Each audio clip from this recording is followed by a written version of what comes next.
Здравейте, привърженици и не толкова големи привърженици на европейската идея в първия вторник на месец ноември. Днес нашето предаване ще бъде посветено на една тема, която вълнува преди всичко ученици, учители, училища, но мисля, че ще бъде полезна за всички, тъй като новата програма на Европейската комисия Еразъм Плюс всъщност е отворена и за възрастни, които биха искали да подобрят своята квалификация или да участват в международни проекти, както и за предприятия, така и за училища. Така че наистина си мисля, че темата ще бъде полезна за всички и за да не говоря отново за една програма, по която имаме възможност да кандидатстваме, която не се управлява от България изцяло. Днес в студиото съм поканила на гости Наташа Джуркова, един безкрайно опитен човек в програмата, всъщност вече е Еразъм Плюс, но до преди една година това бяха няколко програми, които сега за периода 2014-2020 всъщност Европейската комисия реши да обедини в една голяма програма, за да няма Коменски, Леонардо да Винчи и така нататък и така нататък.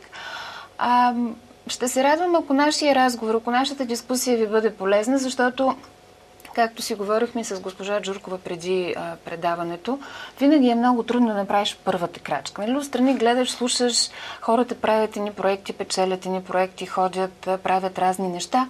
Ама как така се случва, че започваш, че разбираш как, че правиш първата крачка, че ставаш успешен, може и да не от първия път, но все пак си опитал. И затова днес, директно от кухнята, ако мога така да кажа, или от избора, първо ще помоля госпожа Джуркова да се представи с няколко думи. Добър вечер на всички зрители. Това, което мога да кажа за себе си, че се занимавам с проекти по Коменски и Твининг от 2008-2009 година. По образование съм психолог. Сега в момента работя като учител по свят и личност и помощник директор в СОЕК за Архантин, първи град Казанлък. Имам действително дълъг опит. Най-напред започнах с e-twinning. Първият ми проект беше по e-twinning и той беше свързан с това да направим така, че нашите ученици да изучават по-добре английския език, защото ние имаме езикови паралелки, които изучават английски и немски език. И това, което на мен ми хрумна тогава, е да направим една такава постановка театрална, в която учениците да могат да се обучават по-лесно по тези два езика. И първата постановка беше за Хитър Петър и така се започна всичко. Хитър Петър проговори на два езика, на английски и на немски. И тази пиеса, понеже стана много добра и всички много я харесаха, решихме, че трябва да я популяризираме по някакъв начин. Тогава открих програмата e-twinning, свързах се с три партньора от Германия, Италия и Франция и започнахме да правим заедно такъв театър. Обединихме усилията си и популяризирахме различни постановки от националните си литератури, като идеята беше действително учениците да практикуват английски език и немски език. Другата полза беше, че учениците имаха възможност да комуникират помежду си. И по този начин, действително, Европа беше без граници, защото бяха много близки възможностите да комуникират и разстоянията бяха без значение. Това много помогна на учениците не само да повишат уменията си в езиковите си умения, но също и социалните си умения, защото комуникираха със свои връстници от други училища, обменяха идеи, разбраха, че не са толкова различни, независимо в коя държава живеят. Интересите и желанията на всички ученици бяха много близки и това определено повиши и самочувствието им и спомогна за тяхната идентификация като европейски граждани, като част от нещо глобално, от нещо по-голямо. След което започнах да търся други варианти за практикуване на английски език на нашите ученици и тогава открих програмата Коменски, която пък дава възможност в реална среда ученици, посещавайки други държави, да практикуват английски език, което беше в една крачка нагоре и много в по-добър вариант. И от тогава насам съм била координатор на 3 проекта Коменски и имам един партньорски. По e-twinning вече имаме повече от 18 проекта.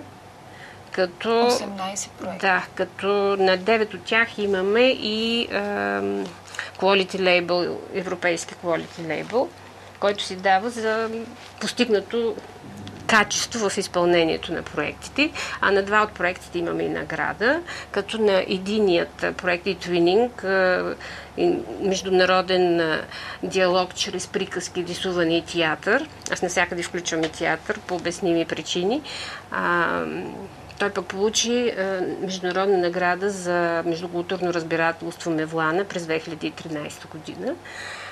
Но eTwinning е мястото, което аз горещо препоръчвам на всички учители, които искат да започнат сега или пък вече са започнали, но търсят партньори, търсят начини да се извявяват чрез Erasmus+. Хубаво е да регистрират училищата си и себе си в eTwinning платформата, защото тя дава големи възможности както за обмяна на добри практики, добри идеи, така също и за намиране на партньори.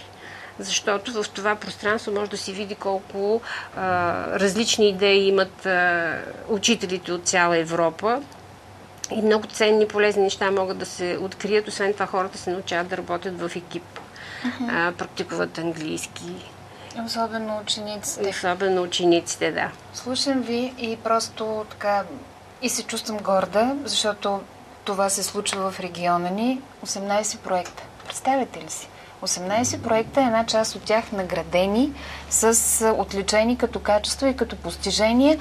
Госпожа Джуркова ни е донесла и част от книгите, които са изработени по тези проекти. Нека да ги покажем. Всъщност това са приказки от страните, които са участвали. Гледам, тук са Австрия, Беларус, България, Хърватска, Кипър, Дания. Общо взето, това е невероятно богатство, което Европа има и е страхотно, че учениците всъщност се научават да прекрачват не просто физическите граници, а чисто културните граници в възприятията, в противопоставянето на народите, етносите. Нещо, което е изключително полезно, особено като гледаме какво се случва пак и в конфликтите и в Близкия изток и в Северна Африка. Изключително важно и полезно. Вие казахте, че сте започнали, водено от мотивацията, учениците да подобрят говоренето си, ученето на чуждите езици. Казахте, че за тях всъщност тези проекти са били начина да прекрачат точно тези граници и да се почувстват европейски граждани. Предполагам, че една част от тях вече са завършили училище. Да, една част са завършили. Сега те не само подобряват знанията си по английски, но в същото време се и мотивират за по-задълбочено изучаване на езика. Даже имам един такъв случай с един ученик, който като трябваше по един от проектите да правим пак театър, играехме Вържелец на английски, но той, Емилия, не можеше да научи целият текст. Аз му режех репликите, докато останат 2 изречения на английски, които той да може да ги научи, но това беше първата година от проекта. На втората година той вече можеше спокойно да се справя с текста, да комуникира спокойно. А сега дори учи английска филология и той ми е действително една добър пример. Да, и добър пример за това, че действително тези проекти могат да променят живота на учениците, да ги направят много по-добри и да ги накарат да се вгледат в себе си и да потърсят най-доброто в себе си. И то да го покажат след това. Това е наистина много добре, още повече, че някак си в последните години се получава учителите ли са по-отговорни или родителите са по-отговорни за възпитанието на децата. Много се говори за така нареченото гражданско образование, т.е. нашите деца да си знаят правата, да знаят как да търсят възможности за развитие.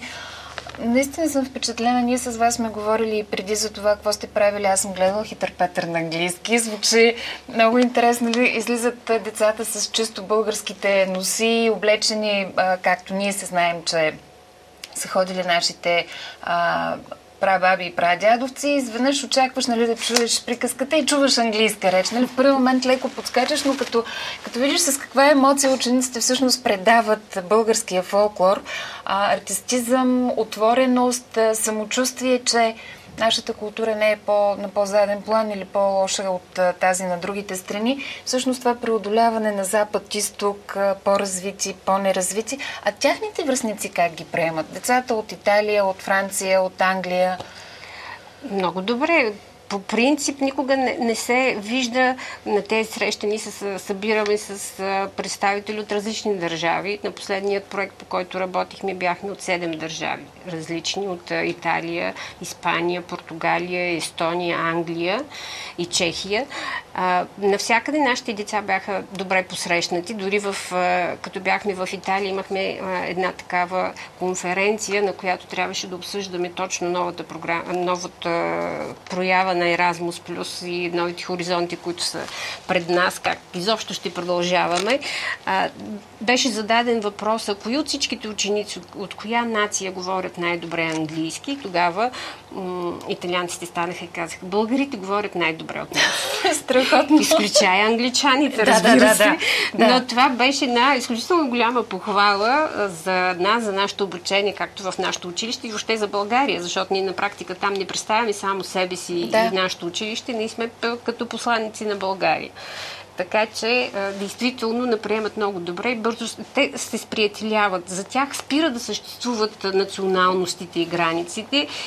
Получават се наистина искрени приятелства, които и след приключването на проекта продължават. Всички, които са ходили в чужбина по такива проекти, знаят, че накрая, като се разделят, винаги има сълзи, винаги има съжаление за това, че всичко е много кратко и искат още и още и продължават контактите си. Действително се получават много близки отношения и искрено близки. Това е много добре, защото те прерастват по-нататък и в колегиални отношения, в партньорство и в професиите им, във възможност за нови допълнителни проекти, които те вече било то като училищни преподаватели или университетски, или където и да се ориентират, всъщност са изградили начина на работа и отношението, което имат.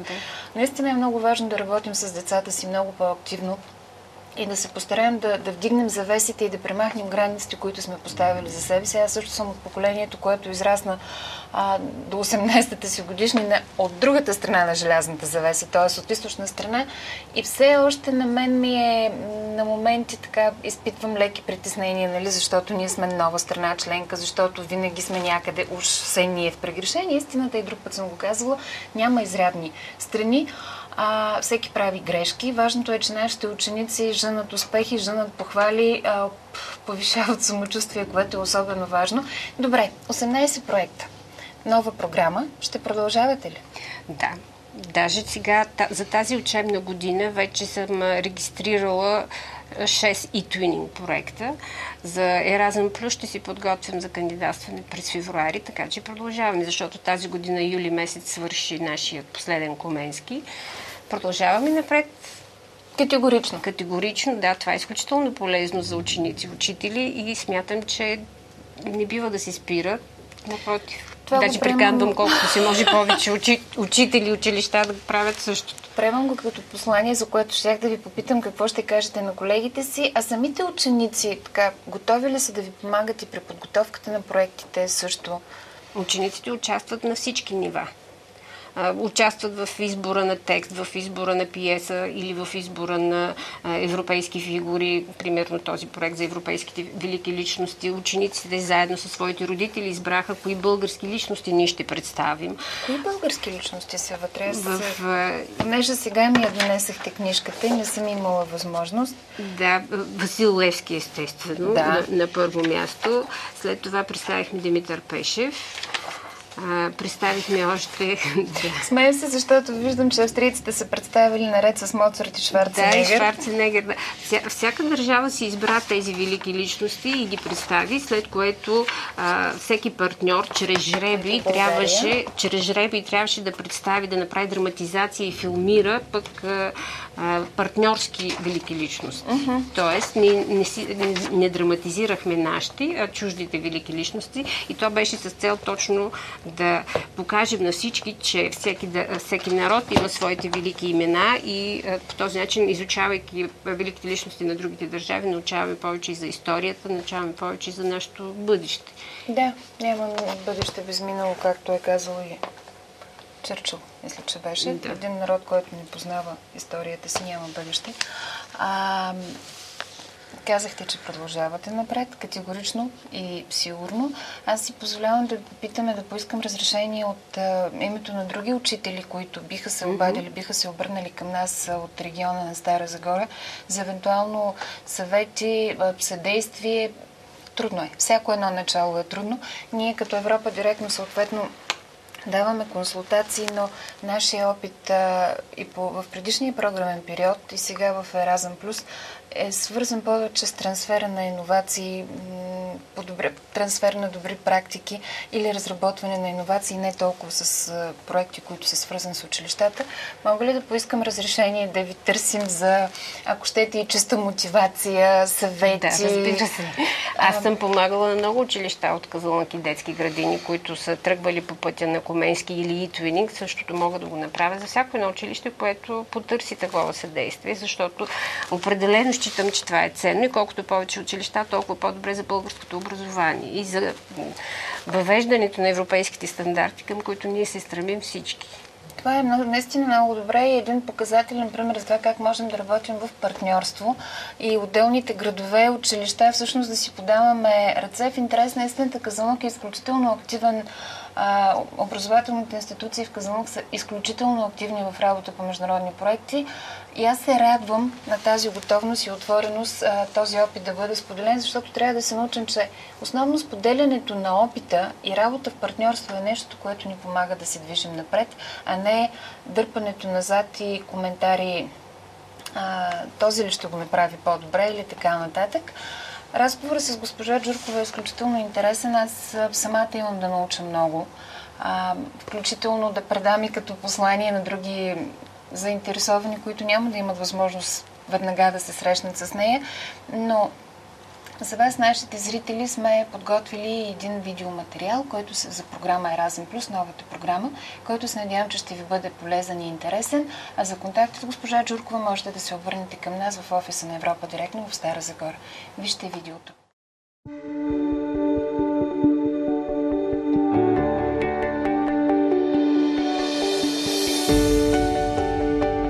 Ето 4 истории на нови предприемачи, приети от опитни техни колеги в чужбина. Европейската програма Еразъм за млади предприемачи събира тези партньори за срок от 1 до 6 месеца. Нейната цел е насърчаване на гласата към предприемачество и даване на възможност на малките и средни предприятия да се развиват, най-вече на международно ниво. Те са тези, които създават повече от 80% от новите работни места в Европа.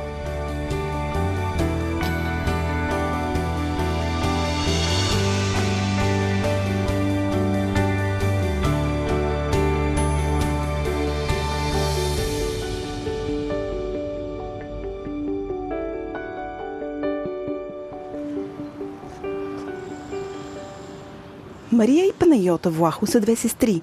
Предприятието им Ферейкос Хеликс се намира в Коринт. Това е Симоне, млад агроном от университета в Катания, Сицилия. Обединява ги една и съща област на икономическа дейност – хелиокултурата или отглеждането на охлюви. Alla Fereicos io mi applico per fare delle analisi degli allevamenti, analisi agronomiche, pratiche, perché no poi anche delle analisi sul mercato, sul business degli elicidi e sul mercato internazionale, promuovendo perché no il prodotto con dei presidi e delle certificazioni in quanto prodotto biologico. Основано през 2007, Ферейкос Хеликс е специализирано в подкрепата на създаването на ферми за отглеждане на охлюви в рамките на биологичен цикъл. Симоне ще пребивава и работи там 6 месеца. Καταρχήν ο Σιμώνε είναι Ιταλός και αυτό είναι πολύ σημαντικό για εμάς, διότι και εγώ και η αδερφή μου, αλλά και σχεδόν όλοι οι εργαζόμενοι εδώ στην εταιρεία μιλάνε Ιταλικά. Κατά δεύτερον είναι ότι η εταιρεία μας συνεργάζεται με το Διεθνές Ινστιτούτο Σαλιγκαροτροφίας, το οποίο εδρεύει στην Ιταλία. Και κατά τρίτον, αλλά πολύ σημαντικό, είναι ότι ο Σιμών έχει σπουδάσει γεωπόνος και έχει ένα πολύ καλό επιστημονικό υπόβαθρο, το οποίο θα μπορούσε να βοηθήσει και στην εταιρεία μας. Биологичното земеделие във възход в Европа и оборотът на Ферейкос Хеликс не спира да нараства. Отглеждането на охлюви се осъществява в естествена среда. Устен и писмен преводач по образование, Панайота Влахо не е била предопределена да ръководи предприятие, но един ден идеята за предприемачество неочаквано се поражда в нея. Η ιδέα προήρθε μέσα από ένα αστείο. Η Μαρία, η αδερφή μου, έτρωγε σαλιγκάρια στην Ελβετία και πλήρωσε τότε για 12 τεμάχια 37 ευρώ. Αυτό μου έκανε εντύπωση και έτσι ξεκίνησα και εγώ να το ψάχνω. Днес предприятието предлага консултации, експертиза и подкрепа за развитие на земеделците, привлечени от тази дейност. Участва в създаването на над 140 ферми за охлюви. По време на обмена Симоне усъвършенства моделите си за анализ на почвата и разработва методи за промоция, които ще му послужат, когато създаде своята собствена ферма. Sicuramente è importante Erasmus Impresa perché questa collaborazione porterà ad una nuova apertura commerciale tra quella che sarà la mia azienda e la Fereicos, che è come una ditta commerciale molto affermata, e soprattutto penso sbocchi commerciali ed promozionali per i prodotti siciliani all'estero, in tutta la comunità. В тази програма предприятието Домакин също има какво да спечели. Познанията на Симоне за правната уредба и маркетинга в сектора на биологичното земеделие са важен актив. Σίγουρα το να έχουμε το Σιμώνη στο γραφείο από την Ιταλία, αυτό σημαίνει ότι μας βοηθάει να κοιτάξουμε να βρούμε νέες εναλλακτικές διεξόδους για την πώληση των σαλιγκαριών και στην Ιταλία, αλλά γιατί όχι να κάνουμε και μια καλύτερη έρευνα σε ευρωπαϊκό επίπεδο. Трябва да покажеш силна мотивация, за да се възползваш от програмата Еразъм за млади предприемачи. В тази връзка бизнес планът на Симоне е много убедителен. Io ho elaborato un business plan per Erasmus che riguarda un'azienda biologica chiamata Valle dell'Etna e svilupperò una fattoria didattica, comprendendo sia l'agricoltura sia il sociale, cioè diffondendo educazione ambientale, nello stesso tempo facendo dei prodotti biologici e far vedere, apportare le giuste conoscenze agli altri su che cos'è l'agricoltura biologica effettivamente. Чрез тази програма Симоне успява да се включи активно в дейността на Ферейкос Хеликс, като например организирането на обучение за бъдещи фермери, отглеждащи охлюви. Θεωρώ ότι το πρόγραμμα αυτό θα πρέπει να διαδοθεί περισσότερο, ιδιαίτερα στην Ελλάδα εν μέσω οικονομικής κρίσης. Οι λόγοι είναι πάρα πολλοί. Καταρχήν θα πρέπει όλοι να σκεφτούμε την εξωστρέφεια, δεν θα πρέπει να σκεφτόμαστε μόνο σε τοπικό επίπεδο. Το πρόγραμμα αυτό μπορεί να ενισχύσει τις μικρομεσαίες επιχειρήσεις και πραγματικά να τις αναπτύξει σε ένα ευρωπαϊκό επίπεδο. Приемането на млад европейски предприемач е отговорност, но програмата Еразъм за млади предприемачи е истински трамплин, за да станат малките и средни предприятия по-конкурентно способни на международно ниво. Consiglio a tutti i giovani imprenditori perché è un'esperienza unica e fa crescere sia scientificamente sia nell'animo.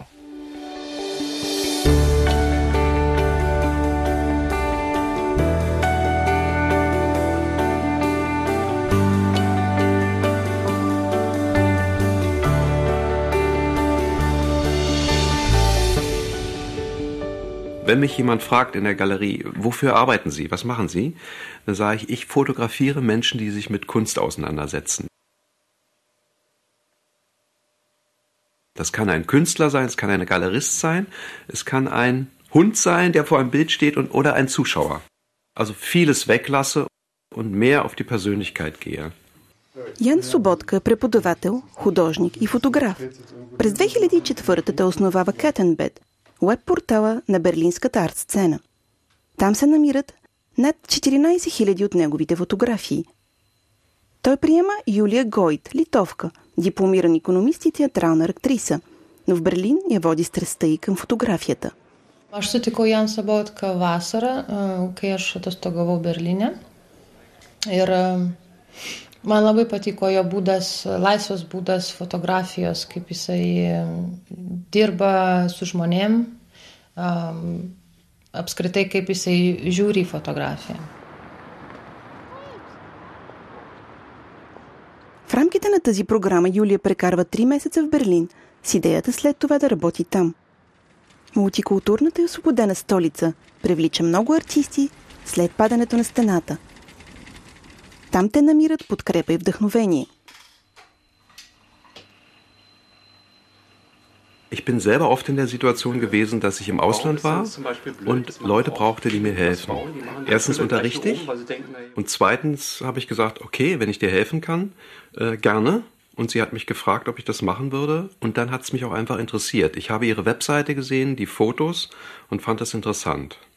Und habe das nie so betrachtet, dass ich jetzt immer derjenige bin, der etwas besser kann, sondern dass es ein Austausch ist. За няколко часа двамата фотографи превръщат тази бивша пивоварна в студио. Юлия Гойт има много персонален подход към фотографията, различен от този на Ян Соботка. Но и двамата се интересуват от снимането на портрети. По време на сесията с моделите, те се озовават на един и същ терен и се сблъскат с чувствителността и техниката на другия. Mes pagrinde daug kalbėjom iš tikrųjų apie fotografiją, apie fotografijos principus ir apie tai, ko mes siekiame fotografiją. Tai buvo iš tikrųjų toks mokomasis periodas. Jan Sobotka pakeitė mano požiūrį į kaip režisuoti žmogų, kaip su juo dirbti, kaip su juo šnekėtis. Ir aš pradėjau fotografuoti portretus, kurie pakankamai mano atžvilgiu buvo sėkmingi ir yra sėkmingi. Ich habe eher erwartet, dass es einen Austausch gibt. Ich habe weniger erwartet, dass ich jetzt eine Fotoserie sehe, weil mir relativ schnell klar wurde, dass es einen Prozess vor dem Erasmus-Stipendium gab bei Julia und danach. Und ich glaube, in manchen Dingen ist die Wirkung langfristiger zu sehen. Wir treffen uns sehr oft und haben einen Austausch, ja, über die Fotos, über die Szene, was wir beide sehen, was ein gutes Foto ist. Und insofern ist es eine sehr lebendige Diskussion. В рамките на тази съвместна работа, Юлия намира това, което я липсвало във Вилнюс. Творческа среда, артистични и преподавателски умения на утвърден фотограф. Всичко необходимо за създаването на благоприятни условия за работа. Šita programa labai mane sudomino to, kad jinai siūlo kaip mokamąją dalį ir tuo pačiu jie paremia. Ir atvažiuojant į šalį ir jos nežinant, žmogus gauna vietą, kur mokytis, kur dirbti ir kur patirti visus naujus dalykus. Tai iš tikrųjу labai geras сантикис tarp darbo ir mokymosi. Юлия сериозно обмисля да остане в Берлин, за да създаде своя собствена фирма. Благодарение на програмата Еразъм за млади предприемачи, тя вече е на професионалния пазар. Tai aš manau, kad čia yra labai didelis pasiekimas. Tie 3 mėnesiai Berlyne iš tikrųjų man buvo labai naudingi. Aš sakyčiau, kad aš labai daug darbų padariau ir ne per seniausiai vienas žurnalas paprašė mano nuotraukų spausdinti, kuris yra labai aukšto kultūrinio lygio. Aš tikrai labai patarčiau naudotis šią programą ir ją domėtis. Tikrai.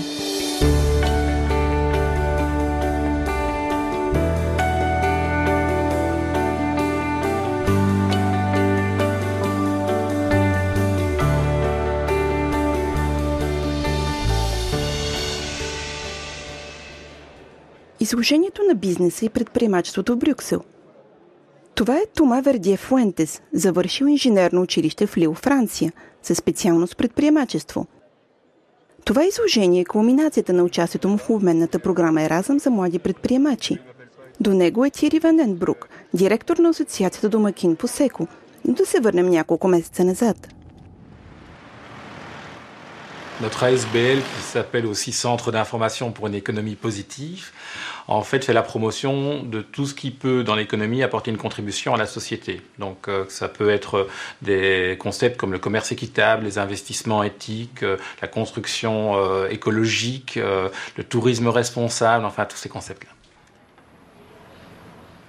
Pulsap е бизнес проект, представен от Тома по програмата Еразъм за млади предприемачи. Неговата цел е да се развие търсенето на финансиране за малки и средни асоциации. Dans mon projet, j'ai ressenti, peut-être parce que je venais de finir l'école, un manque d'expérience.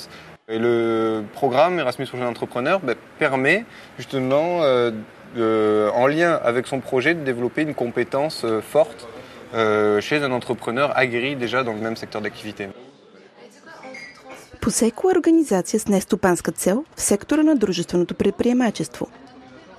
Много млади европейци идват да работят тук. 5 месеца в рамките на програмата позволяват на Тома цялостно да развие и управлява проект. Целите на неговия бизнес план напълно съвпадат с нуждите на Посеко. Alors, c'est la première fois qu'on fait appel à ce programme Erasmus Young Entrepreneur.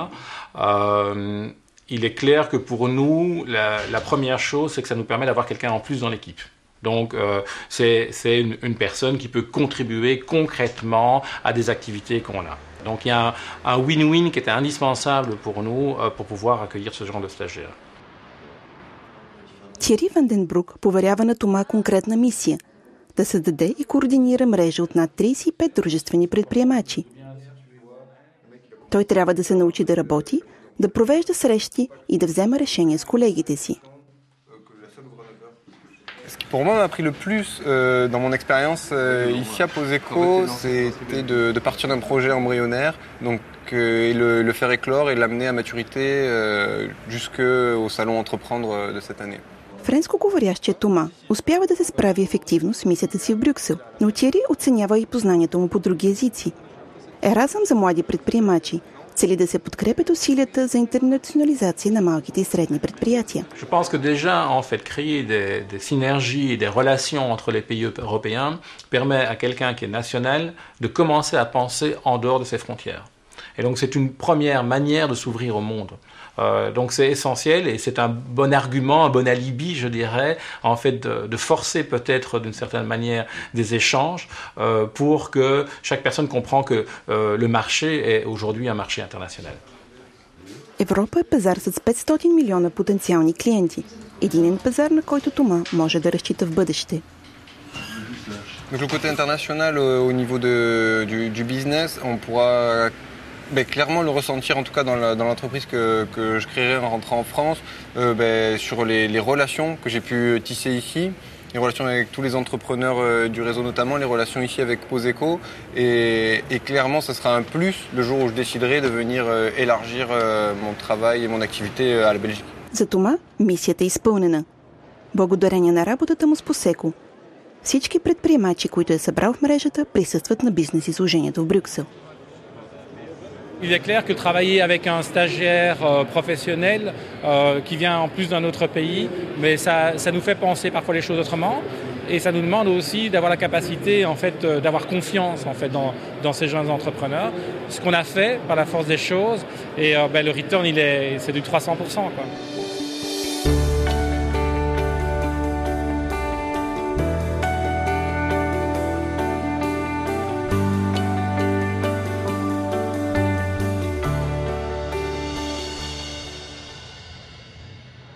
Eu tenho um background financeiro, comecei por estudar gestão. Entretanto, há 4 anos atrás decidi mudar para a área das artes e comecei a organizar concertos e festivais de música.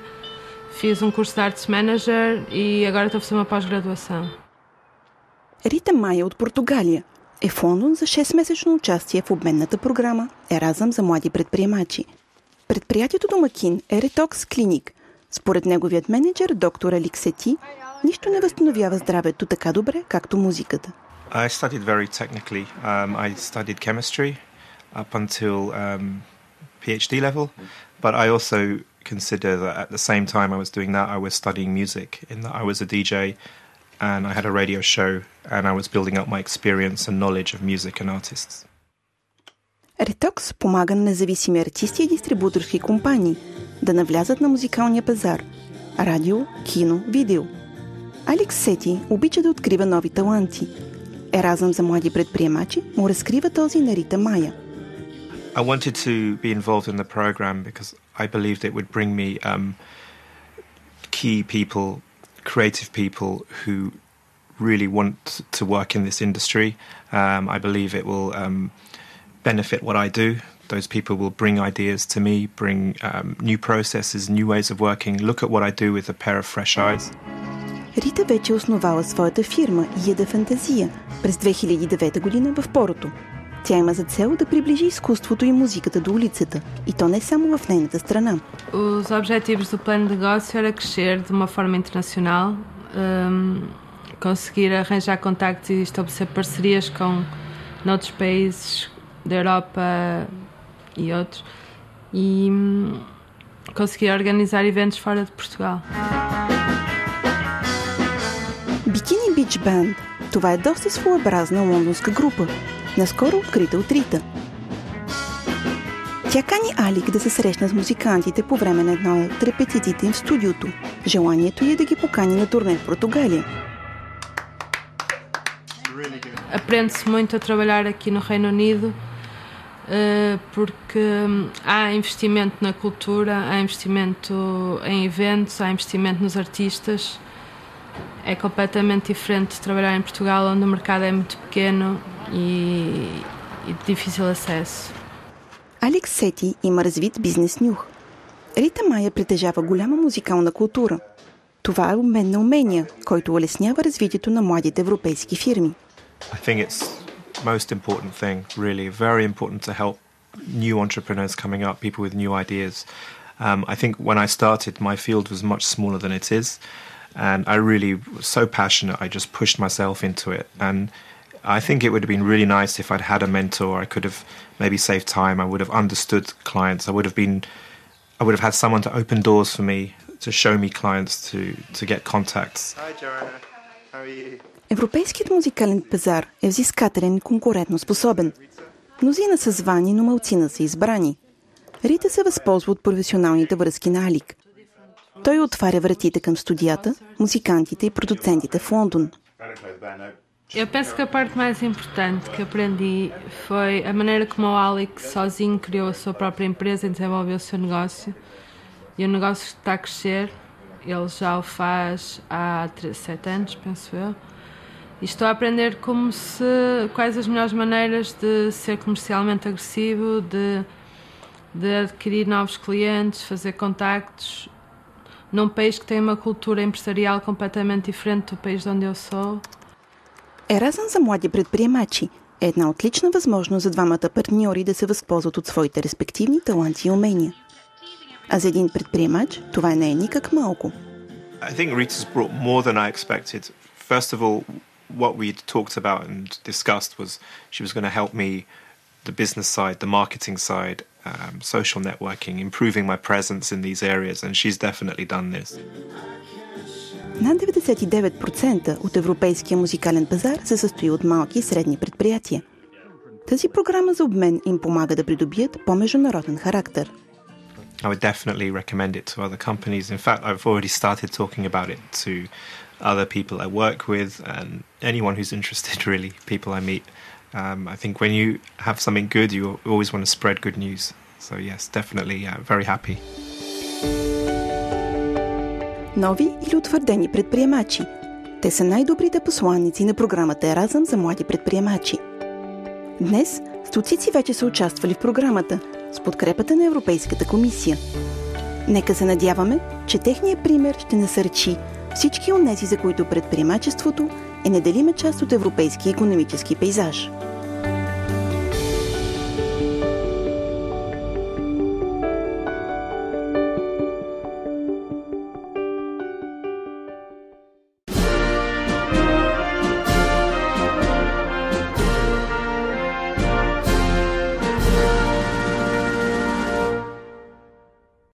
И така, край на нашето предаване. Се надявам, че разговора ни с госпожа Джуркова и видеото, което показахме, са ви били полезни. Оставаме на разположение за консултации, за съвети и всичко, с което можем да съдействаме за подготовката на успешни проекти. Благодаря ви много. Хубава вечер от мен и до скоро!